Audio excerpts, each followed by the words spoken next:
नमस्कार दोस्तों, बात करें 10 अप्रैल 1912 की। बात करें तो उस दिन टाइटैनिक जहाज अपनी जर्नी के लिए निकलता है और ये जाने वाला था साउथहैम्पटन से न्यूयॉर्क की तरफ।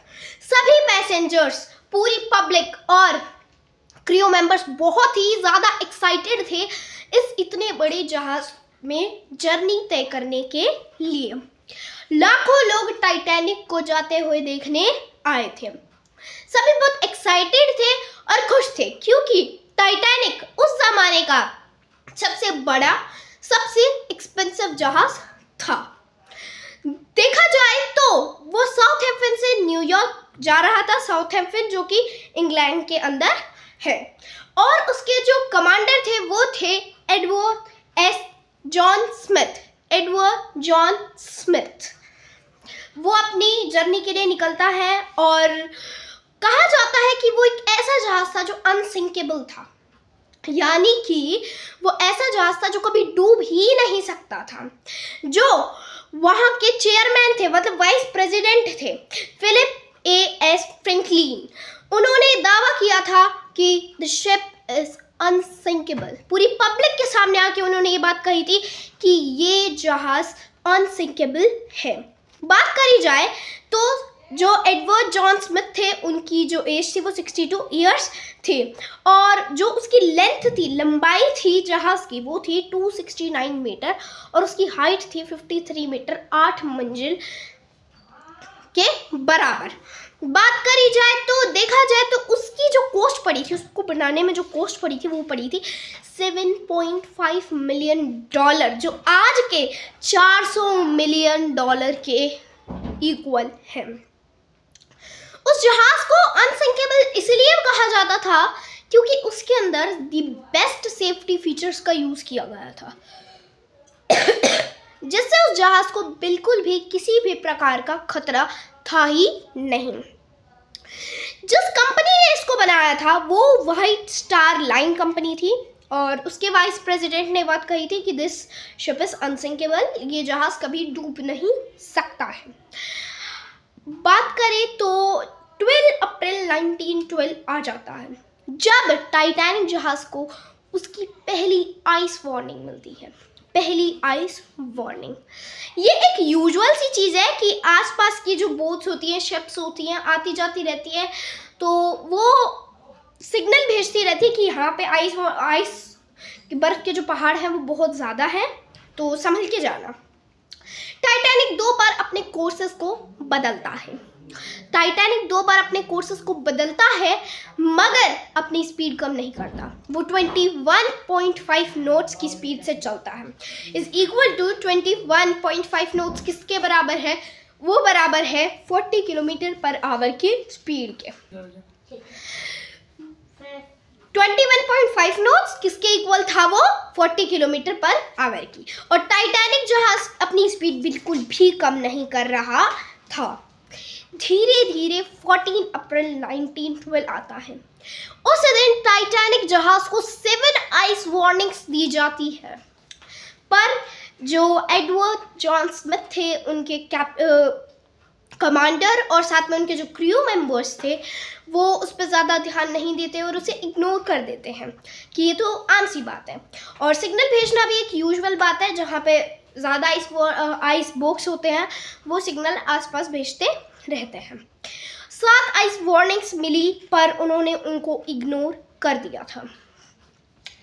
और उस रात की एक ऐसी खास बात थी कि उस रात मून नहीं निकला था। अब क्या होता है, जो जहाज होता है, जैसे वो शिप्स होती हैं, उसमें क्या होता है, एक क्रू नेस्ट होता है, एक बड़ी हाइट पे क्रू नेस्ट होता है जिसके अंदर 1 या 2 लोगों को बिठाया जाता है। वो टाइम पे देखते हैं कि क्या सामने कोई ट्रैफिक तो नहीं आ रहा, या फिर कोई आइसबर्ग तो नहीं है, या फिर कुछ और। वो उस चीज़ को चेक करते हैं। और उस रात बहुत ज़्यादा ठंडी हवाएं चल रही थी, मूनलाइट नहीं थी, जिस वजह से देखना और ज़्यादा मुश्किल हो रहा था, और ठंडी हवाओं की वजह से उनके आँख में से आंसू भी टपक रहे थे।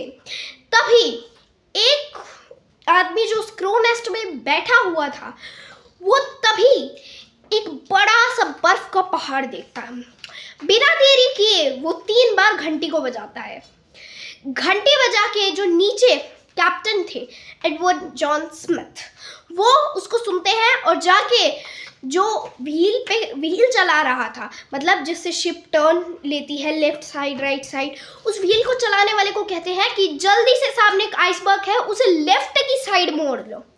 तो वो जल्दी से लेफ्ट की साइड मोड़ने लगते हैं, बट बहुत लेट हो चुका था, जिस वजह से जो टाइटैनिक जहाज था वो आइसबर्ग से टकरा जाता है। आइसबर्ग से वो लगातार 10 सेकंड टकराता है और वो जो आइसबर्ग था वो 1.5 टन का था, करीबन 200 बाय 400 फीट का वो था, यानी कि वो क्रो नेस्ट के बराबर आ रहा था। वो क्रो नेस्ट के बिल्कुल इक्वल था और उसका 1.5 टन वेट था, यानी बहुत ज़्यादा वेट। कहा जाए तो ऐसे आप कहेंगे कि एक आइस मेटल को कैसे काट सकती है।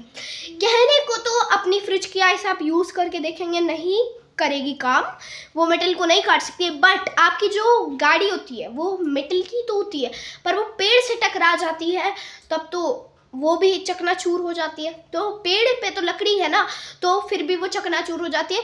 ऐसे उसका वेट के ऊपर डिपेंड होता है कि वो उसका वेट इतना था कि उसने टाइटैनिक के ऊपर एक बहुत बड़ा डेंट किया, उसको बहुत चोट पहुंचाई। बात करी जाए तो उस जो जहाज था वो आइसबर्ग से टकरा जाता है और वो उस पर बहुत बड़ा डेंट पड़ जाता है और वो बहुत ज़्यादा नुकसान हो जाता है। उसके ऐसे कौन से सेफ्टी फीचर्स थे जिसके कारण कहा जाता है कि जो टाइटैनिक जहाज था वो नहीं डूब सकता था? 2 मेन सेफ्टी फीचर्स के कारण कहा जाता था कि वो अनसिंकेबल है। पहला फीचर कि उसका हल क्या होता है, जो नीचे का पार्ट होता है, जो क्या होता है नीचे का पार्ट होता है, उसके अंदर डबल बॉटम हल लगाई गई थी ताकि एक लेयर टूट जाए तो दूसरी लेयर बचा दे और जहाज को कोई फर्क ना पड़े। और इसको 16 टाइट वाटर कंपार्टमेंट्स में डिवाइड किया गया था। सेकेंड बात, उसमें से अगर 4 कंपार्टमेंट्स पानी के भर गए, क्योंकि अगर कंपार्टमेंट्स में डिवाइड नहीं करेंगे तो पानी होल के द्वारा पूरे उसमें चला जाएगा। तो कंपार्टमेंट्स में डिवाइड किया हुआ था और कहा गया था कि 4 कंपार्टमेंट्स भी भर गए तो जहाज चलता रहेगा, जहाज को कोई भी तरह का फर्क नहीं पड़ने वाला है। पर क्या किया, जो आइसबर्ग था उसने टाइटैनिक को राइट साइड में चोट पहुंचाई, नीचे नहीं राइट साइड, जिसके पास तो एक ही लेयर थी, जिसमें तो कोई 2 लेयर थी ही नहीं। और कहा गया था केवल तो डबल बॉटम हल तो किसी काम का आया नहीं। और जो कंपार्टमेंट्स थे 16 कंपार्टमेंट्स, उसमें से कहा गया था 4 कंपार्टमेंट्स भर जाएंगे तो कोई प्रॉब्लम नहीं आने वाली है। पर जो टाइटैनिक थी उसके अंदर करीबन 6 कंपार्टमेंट्स भर गए थे। तभी एडवर्ड जॉन स्मिथ और थॉमस एंड्रयू जाते हैं और चेक करते हैं कि कितना प्रॉब्लम आया है टाइटैनिक में। देखा जाए तो अगर वो अपना हिसाब लगाते हैं तो उन्हें पता चलता है कि ये जहाज़ तो डूब सकता है, ये सिंकेबल है, अब ये डूब सकता है। तो ये सुनते ही दोनों के दोनों शॉक रह गए और बहुत ज़्यादा भौचक्के रह गए। क्या किया, जो एडवर्ड स्मिथ थे उन्होंने क्रू मेंबर्स को बोला कि लाइफ बोट्स को उतारा जाए और फर्स्ट प्रायोरिटी लेडीज़ को और उनके बच्चों को दी जाए। बोट्स उतारी गई, पर अभी भी बहुत से पैसेंजर्स यही मान रहे थे कि ये जहाज़ को भी डूबने वाला नहीं है, नहीं डूबेगा, कोई बात नहीं, 6 कंपार्टमेंट भरे। पर एक के बाद एक कंपार्टमेंट भरने लगा।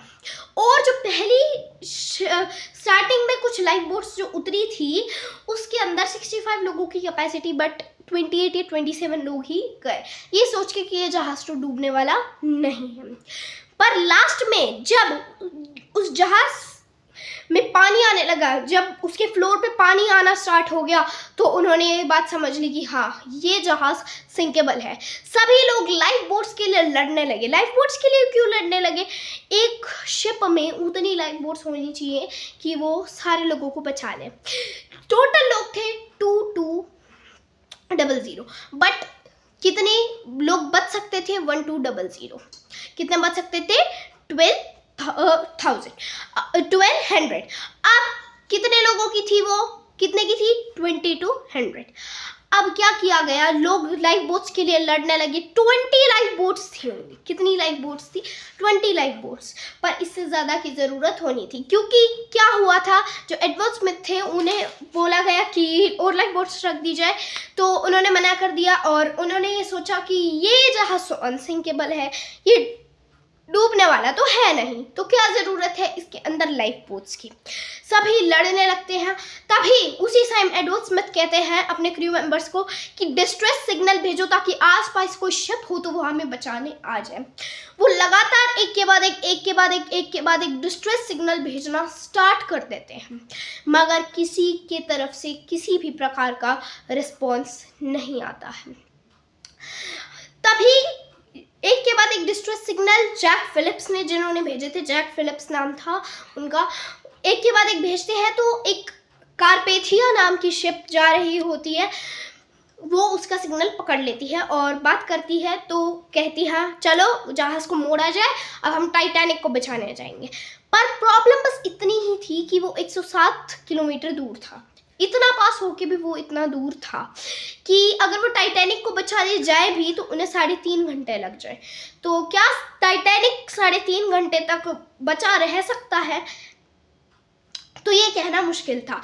तभी उसके आगे के कंपार्टमेंट्स में एक के बाद एक पानी भरने लगता है, और उसका जो बो पार्ट होता है, वो पार्ट क्या होता है? उसके साइड का पार्ट होता है। उसके ऊपर का पार्ट स्टीन, उसके बिल्कुल बॉटम का पार्ट कहलाता है की।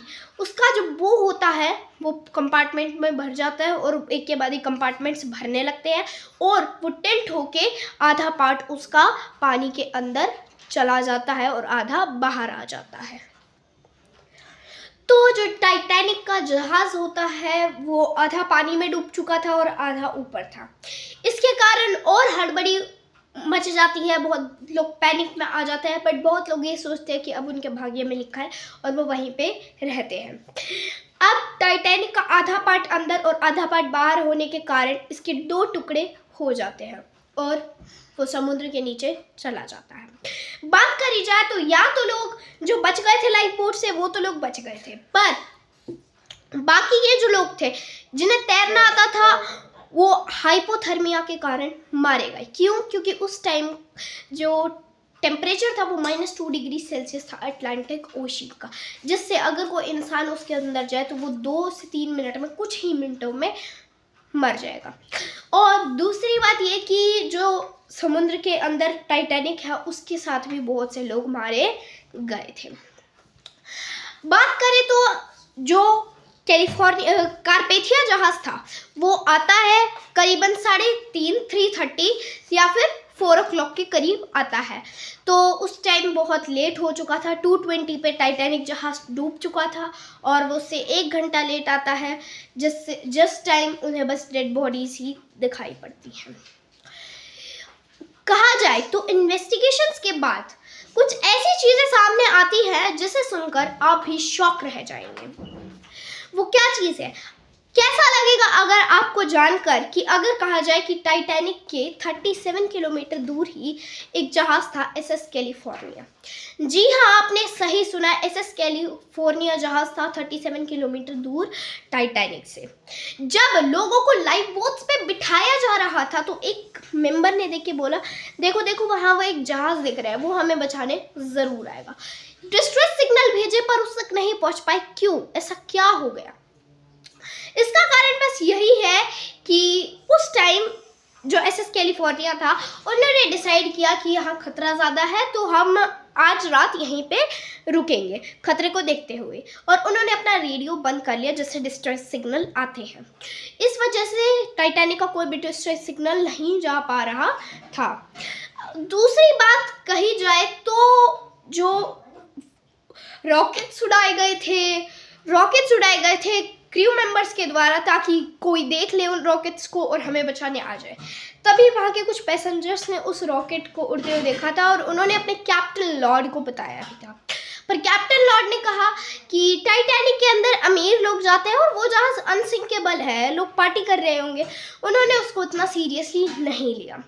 फिर जब अगली मॉर्निंग वो देखते हैं रेडियो पर, तो उन्हें टाइटैनिक की तरफ से बहुत सारी SOS कॉल्स मिलती हैं, और जब वो वहाँ जाते हैं तो बहुत देर हो चुकी थी और उन्हें वहाँ पर बस डेड बॉडीज ही दिखती हैं। कहा जाए तो कहते हैं कि केवल इन्हीं की गलती नहीं थी, और भी कुछ गलतियाँ थी। पहली गलती, जो एडवर्ड स्मिथ थे, उन्होंने उसी दिन सेफ्टी ड्रिल कंडक्ट नहीं करवाई। जिस दिन टाइटैनिक जहाज 10 अप्रैल को निकला था, 10 अप्रैल को निकला था, उस दिन सेफ्टी ड्रिल कंडक्ट होनी थी। बट एडवर्ड जॉन स्मिथ ने कहा कि नहीं, इसमें क्या ज़रूरत है, जहाज़ अनसिंकेबल है, इसमें कोई ज़रूरत नहीं है इस सेफ्टी ड्रिल की, और इसलिए उन्होंने वो कैंसिल करा दी। दूसरी गलती ये कि कंपनी ने ये कहा कि ये जहाज़ तो अनसिंकेबल है, तो लाइफ बोट्स की क्या ही ज़रूरत है, और इसलिए उन्होंने उसमें कम लाइफ बोट्स दी। थर्ड गलती ये आती है रॉबर्ट हिचन्स की। किसकी? रॉबर्ट हिचन्स की, जो स्टीयरिंग व्हील पे मौजूद थे। जिस टाइम मैसेज आया था कि जहाज को जल्दी से लेफ्ट की साइड मोड़िए, बट रॉबर्ट हिचन्स ने पैनिक में आके उस जहाज को राइट साइड मोड़ दिया, जो बिल्कुल उल्टी दिशा थी और जो आइसबर्ग के और ज़्यादा करीब लेके जा रही थी। कहा जाए तो जिस टाइम आइसबर्ग की इतनी सारी चेतावनी दी गई, चौथी गलती ये थी, इतनी सारी चेतावनी दी गई टाइटैनिक को कि आइसबर्ग है, पर टाइटैनिक ने अपनी स्पीड वही रखी 40 किलोमीटर पर आवर। ऐसा क्यों? क्योंकि उस कंपनी के जो चेयरमैन थे, उन्होंने ये बात कही कि जो टाइटैनिक है उसकी रफ्तार बिल्कुल भी कम नहीं होनी चाहिए। क्यों नहीं होनी चाहिए? क्योंकि वो चाहते थे ना कि वो सबसे बड़ा जहाज़ हो, ना कि वो सबसे एक्सपेंसिव जहाज़ हो, वो दुनिया का सबसे फास्टेस्ट जहाज़ भी हो। उन्होंने कहा कि ये यात्रा कंप्लीट होने में 8 से 9 दिन लेती है, बट उन्होंने कहा कि ये यात्रा, जो टाइटैनिक की फर्स्ट यात्रा हो जाएगी, वो 6 दिन में कंप्लीट हो जानी चाहिए। उसके प्रेशर में आके एडवर्ड स्मिथ ने इन सारे आइस वार्निंग्स को बहुत ज़्यादा इग्नोर कर दिया था, और उनके क्रू मेंबर्स ने भी। तो दोस्तों, ये थी कहानी टाइटैनिक के डूबने की। और आज भी बात करें तो 70 ईयर्स के बाद 2 लोग गए अंदर, और वो उन्होंने टाइटैनिक का मलबा देखा। क्या देखा? मलबा देखा, जो कि अब बिल्कुल रस्ट से खंजर हो चुका है। किस कारण से? वहाँ पे जो प्रेजेंट ऑर्गेनिजम्स है वो उसको खा रहे हैं, और कहा जाता है 2030 तक उसका नामो निशान हट जाएगा। आज की वीडियो दोस्तों अगर आपको मेरी अच्छी लगी हो तो लाइक शेयर सब्सक्राइब ज़रूर कर दीजिएगा। Thank you. Have a nice day.